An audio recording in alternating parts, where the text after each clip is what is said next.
In this demonstration, we will go over how to set up the electrodes to achieve the desired movement at your right ankle.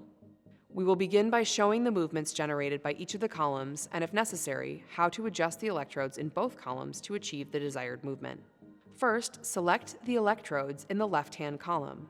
Increase the intensity until you observe your foot and ankle move. You can only increase intensity in increments of 10. By turning on the electrodes in this column, you should see your foot move upward. Your foot and ankle may also move slightly inward.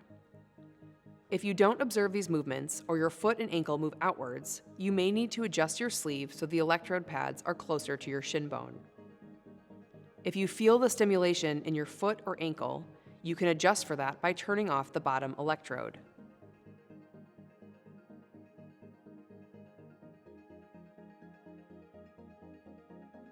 Alternatively, you may want to try turning off the middle electrode to see if that helps get the desired movement.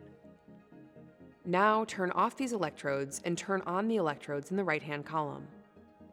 These electrodes result in the foot and ankle turning outward. Your foot and ankle may also move downward. You want to avoid this movement.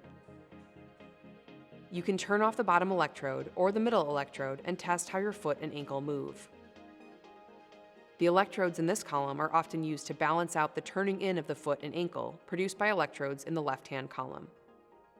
Now, turn off these electrodes and turn on the electrodes in the left-hand column that resulted in your foot and ankle turning upward.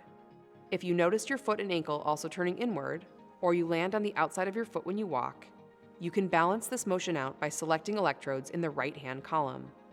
Start by turning on the top electrode in the right-hand column and observe the motion of your foot and ankle. You may turn on a combination of electrodes in this column to achieve the desired movement. If you want to change the movement slightly, you can press and hold on an electrode and decrease or increase the percentage of current to that electrode. The desired movement is one where your toes clear the ground and your foot and ankle feel stable while walking. As always, reach out to the team at Cionic with any questions.